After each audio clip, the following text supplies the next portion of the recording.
마태복음 3장 13절에서 17절 말씀을 가지고 갈릴리에서 요단강으로 라는 제목으로 하나님의 말씀을 전합니다. 뜻하지 않게 주님의 부르심을 받고 목회자의 길을 걷게 된 제가 그 후에 목사 안수를 받았을 때 그 함께 사역하고 있는 성도님들을 이렇게 불러서 물었습니다. 이제 목사가 된 저에게 꼭 당부하고 싶은 말이 무엇입니까? 물었습니다.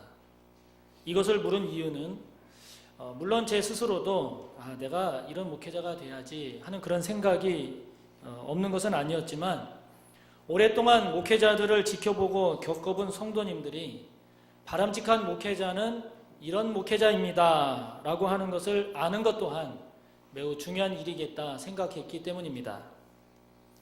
그때 같이 사역하던 성도님들이 크게 두 가지를 저에게 부탁을 하시더라고요. 첫째 하나는 뭐냐면 세 가지를 조심하래요. 돈, 여자, 명예. 이 세 가지만 잘하면 목회에 성공하십니다. 그렇게 부탁을 하시더라고요. 또 하나 당부하는 것은 초심을 잃지 말으십시오 하는 부탁을 했습니다. 목회자의 길을 가게 되었을 때 처음 먹었던 마음, 목사 안수를 받으면서 처음 가졌던 자세, 그 초심을 잃지 말고 목회 끝까지 가지고 가면 정말 좋겠습니다. 그렇게 이야기를 하시더라고요. 그때 너무 고마워서 지금도 그것을 이렇게 기억을 하고 있습니다. 제가 처음 목회자의 길을 가면서 처음 먹었던 마음, 그리고 목사 안수를 받을 때 가졌던 자세, 그것은 마태복음 25장 21절에 나오는 언젠가도 말씀드렸지만 착하고 충성된 종이 되는 것입니다. 그 주인이 이르되 잘하였도다 착하고 충성된 종아, 내가 적은 일에 충성하였음에 내가 많은 것을 내게 맡기리니 내 주인의 즐거움에 참여할지어다. 그때의 그 착하고 충성된 종, 그것이 저의 마음이고 소원입니다. 이것은 주님께 기도드렸던 저의 소원이기도 했습니다. 이 땅에서의 삶을 마감하고 하나님 앞에 서는 날, 다른 것은 괜찮아요. 교회를 부흥 못 시켰다, 사역을 제대로 못했다, 다른 것은 다 좋은데, 다른 것은 몰라도 주님으로부터 잘했다, 착하고 충성된 종아, 이 한마디 말을 꼭 듣게 해달라고 했습니다. 여러분들도 부족한 저를 위해서 기도하실 때 저의 목회 여정 끝까지 돈과 여자, 명예의 문제에서 넘어지지 않도록, 그리고 착하고 충성된 종으로 초심을 잃지 않고 끝까지 잘 감당하는 제가 될 수 있도록 기도를 해주시기를 바랍니다. 제가 이런 이야기를 하는 이유는 한 교회의 담임 목사로서 사역을 하며 살아간다라고 하는 것이 정말 만만치 않음을 느끼기 때문입니다. 저 한 사람이 어떻게 하느냐에 따라서 교회와 성도님들에게 미치는 영향이 생각보다 크기에 목회 초기에 가졌던 마음뿐만 아니라 교회와 성도님들에게 합당한 목회자로서의 그런 소양과 자질을 계속 구비해 나아가야 됨을 느끼기 때문입니다. 그런 점에서 오늘 본문에서 보여주는 주님의 모습은 제가 닮아가야 할 목회자로서의 본이 되기도 하십니다. 뿐만 아니라 비단 목회자인 저뿐만이 아니라 우리 모두가 본받아야 할 그런 귀한 모습이라고 여겨집니다. 우리 모두가 본받아야 할 오늘 본문의 주님의 모습은 무엇일까요? 오늘 본문은 먼저 이렇게 시작을 합니다. 13절입니다. 우리 함께 읽습니다. 이때에 예수께서 갈릴리로부터 요단강에 이르러 요한에게 세례를 받으려 하시니 했습니다. 여기에서 이때는 세례 요한이 주님의 앞길을 예비하면서 회개하라, 천국이 가까이 왔느니라 외치면서 세례를 베풀 때입니다. 그때에 예수님께서 요한에게 세례를 받으시려고 저 북쪽 갈릴리를 떠나 남쪽에 있는 요단강으로 세례 요한을 찾아오신 겁니다. 여기서 예수께서 요한에게 세례를 받으려 하시니 이렇게 표현한 것에는 예수님의 의지가 들어가 있음을 보여주고 있는 겁니다. 즉 예수님이 세례 요한에게 세례를 받은 것이 그냥 길을 가다가 우연히 그것을 보게 돼서 받게 된 것이 아니라 세례 요한에게 예수님께서 세례를 받겠다라고 하는 의도를 가지고 갈릴리에서 떠나 요단강으로 예수님께서 가셨다 하는 것을 말하는 것입니다. 저 북쪽에 있는 갈릴리에서 세례 요한이 세례를 베풀던 요단강까지 거리로 따지면 80km, 길게 잡으면 100km 정도가 됩니다. 여기서 천안역까지가 90km예요. 약 90km. 그러니까 그 길을 예수님께서 내가 저기 가서 세례를 받아야지 뜻을 정하고 그 길을 걸어서 오셨다 하는 겁니다. 이처럼 예수님은 언제나 먼저 찾아오십니다. 예수님이 먼저 찾아오십니다. 우리가 예수님께 가기를 예수님이 기다리시는 것이 아니라 예수님이 먼저 언제나 저와 여러분에게 찾아오십니다. 우리가 신앙을 갖게 된 것을 보면 우리 스스로가 예수님을 찾아가서 내가 예수 믿어야지, 내가 예수님 믿겠습니다 해서 신앙을 갖게 된 경우가 거의 없습니다. 거의 대부분 예수님이 저와 여러분을 찾아오셨습니다. 내가 예수님을 알게 되었을 때, 그분을 나의 구주, 나의 하나님으로 영접했을 때 그분은 이미 나를 위해서 십자가에서 피 흘려 죽어주셨고 이미 내 마음 문 밖에서 나를 찾아오셔서 문을 두드리고 계셨어요. 하나님 없이, 주님 없이 내 마음대로 살고자 했던 저와 여러분에게 예수님은 우리 주변에 있는 가족들 또는 친구들, 많은 지인들을 통해서 끊임없이 우리에게 다가오셨습니다. 이처럼 주님은 우리에게 언제나 먼저 찾아오시는 분이십니다. 세례 요한은 이렇게 자신에게 오는 예수님에게 세례를 베푼다는 것이 격에 맞지 않음을 알고 있었어요. 그래서 그는 14절에서 이렇게 말을 합니다. 함께 읽습니다. 요한이 말려 이르되 내가 당신에게서 세례를 받아야 할 터인데 당신이 내게로 오시나이까. 세례 요한은 앞서 11절에서 자신이 선포했듯이 예수님은 하나님의 아들로서 성령과 불로 우리에게 세례를 베푸실 분이었기에 자신에게 세례를 받을 분이 아니라고 하는 것을 지금 세례 요한은 알고 있는 겁니다. 자신이 예수님에게 가면 갔지 예수님이 자신에게 오셔서 세례를 받는다, 이거는 생각도 못한 거예요. 그리고 지위나 격을 따져봤을 때 그렇게 할 수 있는 일도 아니었기 때문에 지금 세례를 만류하고 거부하는 것입니다. 예수님도 이 모든 것을 알고 계세요. 알고 계셨지만 그럼에도 불구하고 지금 요한에게 세례를 받기 위해서 갈릴리를 떠나 요단강으로 찾아오신 겁니다. 이처럼 갈릴리로부터 요단강까지 내려오신 예수님, 이것은 오늘 저와 여러분에게 어떤 의미를 주고 있을까요? 저와 여러분이 갈 필요도 없고 우리의 위치나 지위로 봤을 때 굳이 우리가 먼저 가지 않아도 되지만 그러나 예수님처럼 우리가 찾아가야 할 곳이 없을까? 우리가 찾아가야 할 사람이 없습니까? 어떤 성도님 가정을 신방을 했습니다.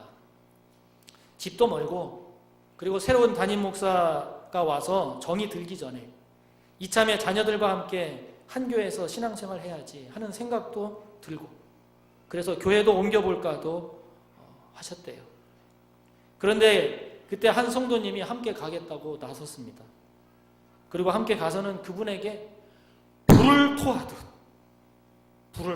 눈물로 호소하고 권면을 하시더라고요.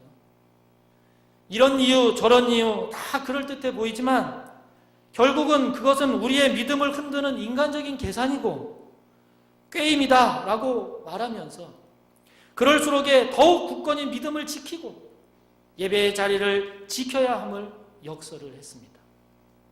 그때 그는 그 모습을 보면서 이분의 이런 모습이 갈릴리에서 요단강으로 가신 주님의 모습이겠구나 했어요. 서울교회에 와보니까 지난 1년 동안 그리고 그 이전의 시간들을 통해서 교회를 떠난 분들이 많다고 그래요. 그래서 그분들을 다시 찾고 회복시키기 위해서 노력하겠다고 했고 여러분들에게도 협조를 부탁했습니다. 그분들 가운데 아직도 많은 분들이 교회에 정착을 하지 못하고 있다 하는 이야기를 듣고 있습니다. 우리가 이분들을 찾아가는 것, 이것 또한 갈릴리에서 요단강으로 가는 것 아닐까요? 사실 목사님, 신앙은 각자의 목 아닙니까?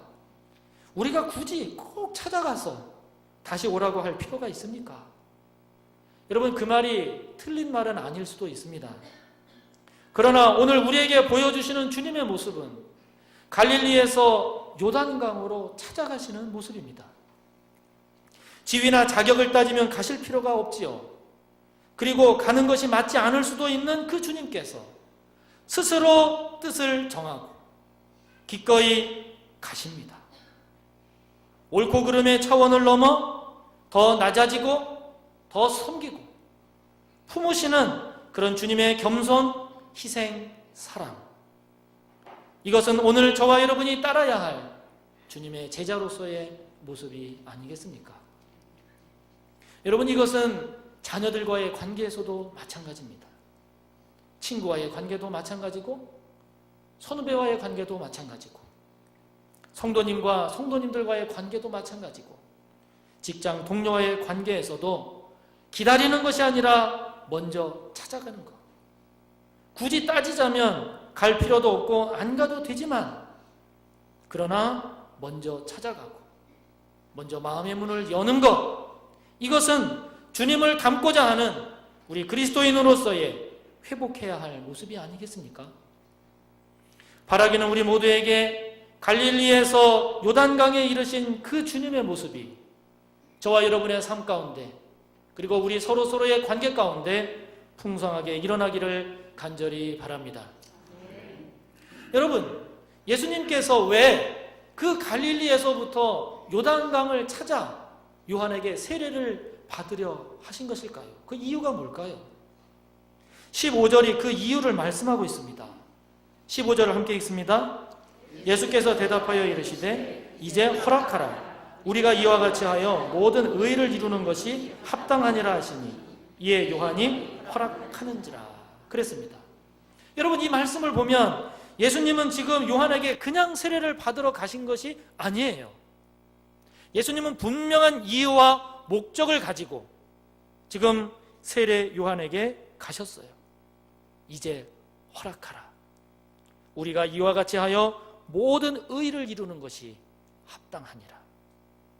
예수님께서 요한을 찾아가신 목적은 요한과 함께 모든 의를 이루기 위함이라고 말씀하십니다. 주님께서 세례 요한과 함께 이루시려는 모든 의, 그 의의 내용이 뭘까요? 그 의가 뭘까요?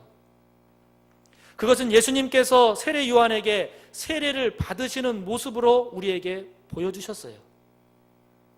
즉, 죄인인 저와 여러분을 구원하시기 위해서 주님이 스스로 회개의 세례를 받는 죄인과 동일시 되셨다 하는 겁니다. 히브리서 4장 15절의 말씀처럼 주님은 죄가 없으시기 때문에 죄인처럼 세례를 받으실 필요가 없으세요. 그렇지만 주님 스스로가 죄인의 자리에 가셔서 세례를 받으심으로써 회개와 성령을 통한 세례, 곧 하나님께서 행하고자 하시는 의, 다시 말하면 구원을 주님이 몸소 이루시려는 겁니다. 지금 14절과 15절에 예수님과 세례 요한이 나누는 대화, 이것은 마태복음에만 나와요. 그 대화의 내용을 소개하고 있는 이유는 이것 또한 예수님께서 죄인이기 때문에 세례받는 것이 아니다 라고 하는 것을 분명하게 보여주고 있는 겁니다. 하나님께서 이루고자 하시는 이 구원, 이 의를 위해서 자신을 내려놓으시는 예수님, 하늘 영광도 버리시고 낮고 낮은 구유에 오셔서 자기 자신을 죄인과 스스로 동일시 하심으로써 죄인된 저와 여러분을 친히 구원하시려는 이 예수님의 희생, 섬김, 사랑, 이것을 주님이 지금 몸으로 보여주시는 겁니다. 우리를 구원하시기 위함이라면 기꺼이 하늘 영광도 버리시는 예수님입니다. 우리의 구원을 위해서라면 죄가 없으시지만 기꺼이 죄인의 자리, 세례의 자리까지 가십니다. 우리를 구원하는 일이 가장 귀하고 귀하기 때문에 구원을 위해서라면 그 어떤 희생도 그 어떤 대가도 기꺼이 감당하시려는 주님임을 보여주는 겁니다. 여러분, 우리가 교회를 떠난 분들을 찾아가는 이유가 무엇일까요? 다른 것이 아닙니다. 그분들의 온전한 구원을 위함입니다. 단순히 교회의 인원을 늘리는 것이 아닙니다. 단순한 인간관계 회복 차원이 아닙니다. 그분들의 온전한 구원을 위함입니다. 다시금 주님 안에서의 온전한 구원을 위한 복된 신앙생활을 회복시키기 위함이에요. 주님과의 관계 회복, 온전한 구원, 그것이 목적입니다. 그러므로 저와 여러분, 우리 그리스도인이 잊지 말아야 할 것이 있습니다. 그것은 뭐냐면 우리 인생의 가장 궁극적인 목적, 우리 인생의 가장 궁극적인 목적, 그것은 구원이라는 사실입니다. 예수님을 믿기 전까지는, 예수님을 깊이 알기 전까지는 우리 인생의 목적은 세상에서의 성공이었을 겁니다. 좋은 대학 가고, 좋은 직장 들어가고, 돈 잘 벌고, 좋은 배우자 만나서 좋은 가정 꾸리고, 건강하고, 출세하고, 높은 지위에 오르고, 영향력 있는 삶을 살고, 노후가 보장되고 등등, 세상에서의 형통, 성공이 우리 인생의 목적이었을 겁니다. 물론 좋습니다. 그렇게 되면 좋습니다. 아니, 그렇게 되셔야 합니다. 그렇게 되기를 바랍니다. 그렇게 되기 위해서 최선을 다하십시오. 그러나 예수님을 믿고 보니까 더 중요한 것이 보이더라 하는 거예요. 예수님을 깊이 알고 보니까 더 소중한 것이 있더라 하는 것입니다. 그것이 무엇입니까? 구원받는 거예요. 구원이에요.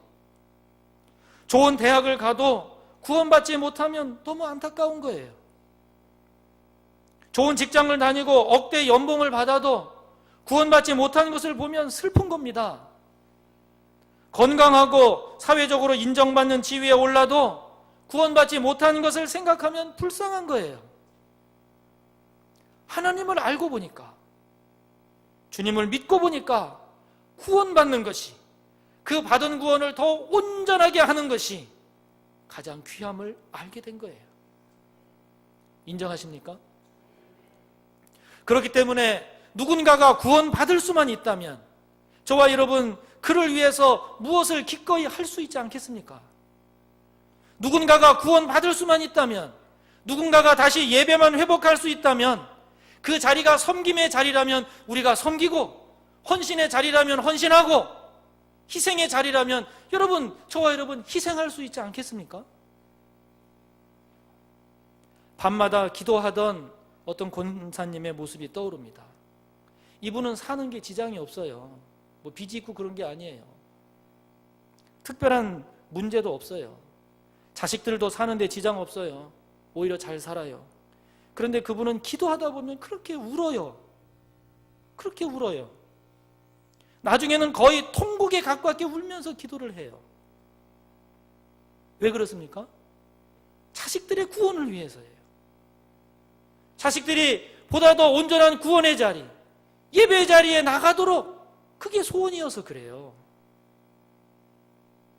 주님께서 하나님의 의, 곧 구원을 위해서라면 스스로 죄인과 동일시 되셔서 죄인이 받는 그 세례받는 그 자리에도 기꺼이 가셨던 것처럼, 저와 여러분 또한 구원이 가장 소중한 것임을 알아 구원을 위해서라면, 하나님과의 관계를 회복하는 것이라면 무엇을 하든지 기꺼이 감당할 것을 감당하는 저와 여러분이 되기를 간절히 바라는 것입니다. 오늘 말씀 16절과 17절을 보니까 그런 주님께 놀라운 하늘의 은혜가 임해요. 그 주님께 놀라운 하늘의 은혜가 임합니다. 16절 17절을 함께 봉독합니다. 예수께서 세례를 받으시고 곧 물에서 올라오실새 하늘이 열리고 하나님의 성령이 비둘기같이 내려 자기 위에 임하심을 보시더니 하늘로부터 소리가 있어 말씀하시되 이는 내 사랑하는 아들이요 내 기뻐하는 자라 하시니라. 아멘. 하나님의 아들이셨지만 요한에게 먼저 찾아가시고 죄인이 아니셨지만 하나님께서 이루시려는 그 구원을 위해서 스스로 죄인의 자리까지 내려가 세례를 받으신 주님, 그런 주님에게 하늘이 열리고 있잖아요. 그런 주님에게 성령이 비둘기같이 임하고 있지 않습니까? 그런 주님에게 하늘로부터 이는 내 사랑하는 아들이다, 내가 이를 기뻐하노라 하는 하나님의 음성이 임하지 않습니까? 여러분, 우리 모두에게도 이런 은혜가 임하기를 축복합니다. 하늘이 열리는 은혜, 성령이 임하는 은혜, 하나님의 음성이 들리는 은혜가 충만하기를 바랍니다. 여러분, 아무리 땅이 기름지고 풍요로워도 하늘이 닫혀버리면 그 땅은 소망이 없어지는 겁니다. 우리의 땅의 현실이 아무리 척박하고 메마르고 힘들다 해도 하늘이 열려 있으면 그 땅에는 소망이 있는 겁니다. 에스겔서 1장 1절을 보면 바벨론의 포로로 잡혀간 에스겔에게 하늘이 열려요. 하늘이 열리니까 이스라엘을 향한 희망의 말씀이 임합니다. 우리 모두에게 하늘이 닫히지 않기를 바랍니다. 시편 84편 5절의 말씀처럼 주께 힘을 얻고 그 마음에 시온의 대로가 있는 자가 복이 있는 거예요. 그 사람이 복이 있는 겁니다. 우리의 마음에, 우리의 삶에 하나님께 이르는 이 시온의 대로가 시원하게 언제나 뚫려 있는 우리 모두가 되기를 간절히 바랍니다. 또한 이사야 11장 2절을 보면 이 땅에 오실 메시아에게는 여호와의 영, 곧 지혜와 총명의 영, 모략과 재능의 영, 지식과 여호와를 경외하는 영이 강림하실 것이라 했습니다. 이사야 42장 1절을 보면 하나님은 하나님이 택한 자에게 하나님의 영을 준다고 하셨어요. 요엘서 2장 28절을 보면 하나님은 하나님의 영을 모든 육체에게, 만민에게 부어줄 거라고 하셨습니다. 하나님의 영, 성령이 임하는 은혜, 여러분, 이 은혜만큼 귀하고 귀한 은혜가 어디 있겠어요? 로마서 8장 14절의 말씀처럼 하나님의 영으로 인도함을 받는 그 사람이 그리스도의 사람, 하나님의 사람입니다. 요한복음 16장 13절의 말씀처럼 성령은 진리의 영이셔서 저와 여러분을 모든 진리 가운데로 인도하세요. 그러므로 성령의 은혜가 끊어지면 안 되는 겁니다. 성령의 은혜가 임하는, 마르지 않는 은혜가 있으시기를 간절히 바랍니다. 또한 신명기 4장 36절을 보면 여호와께서 우리를 교훈하시려고 하늘에서부터 그의 음성을 우리에게 듣게 하신다 그러셨어요. 시편 95편 7절 8절을 보면 그는 우리의 하나님이시여 우리는 그가 기르시는 백성이며 그의 손이 돌보시는 양이기 때문에 우리가 그의 음성을 들으면 우리의 마음을 완악하게 하지 말으라고 당부를 합니다. 사무엘상 3장 10절을 보면 여호와께서 사무엘아 사무엘아 어린 사무엘을 부르세요. 그때 어린 사무엘이 대답합니다. 말씀하옵소서 주의 종이 듣겠나이다. 사랑하는 성도 여러분, 우리에게 이 말씀이 들리는 은혜가 있기를 정말 축복합니다. 얼마 전에도 말씀드렸지만 이 말씀이 들리는 은혜, 여러분, 이 은혜가 정말 귀하고 귀한 은혜입니다. 이렇게 같이 예배를 드려도 말씀이 들리는 분이 있어요.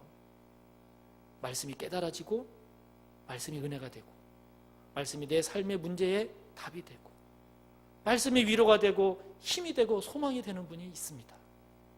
그러나 똑같은 말씀을 들어도 안 들리는 분이 계세요. 말씀이 깨달아지지 않고 치료하고 시험이 될 만한 말들만 기억이 나고. 여러분, 이 말씀이 들리는 은혜와 그렇지 않은 것의 차이가 정말 큽니다. 정말 큽니다. 바라기는 말씀이 들리는 은혜가 있으시기를 축복합니다.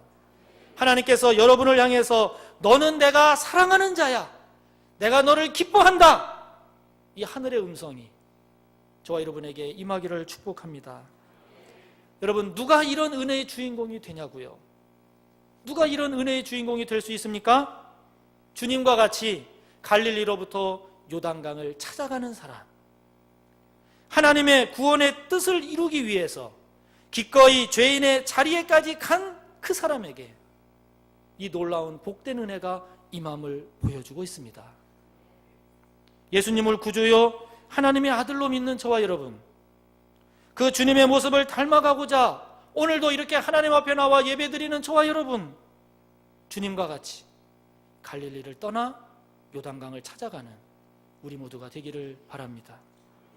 구원을 위해서라면 자신의 영광과 지위도 내려놓고 기꺼이 죄인과 같이 된 주님처럼 저와 여러분 또한 구원이 우리의 삶에 있어서 가장 귀한 것으로 여겨서 구원을 위한 일이라면 무엇을 감당하든지 기꺼이 감당하는 저와 여러분이 됩시다. 그래서 오늘 주님께서 받으신 그 은혜와 영광처럼 저와 여러분에게도 하늘이 열리고 저와 여러분에게도 성령이 임하고 저와 여러분에게도 하나님의 음성을 듣는, 내가 너를 사랑한다, 내가 너를 기뻐한다, 이 복된 말씀을 듣고 살아가는 저와 여러분 모두가 되기를 주님의 이름으로 축복합니다. 우리 이 시간 말씀을 생각하며 함께 기도합니다. 갈릴리로부터 먼 곳 요단강까지 찾아가신 그 주님처럼 우리의 발걸음도 우리의 마음도 찾아가게 하옵소서. 찾아가야 할 곳을 찾아가게 하시고 찾아가야 할 사람에게 찾아가는 우리가 될 수 있게 해달라고 하나님께 기도합시다.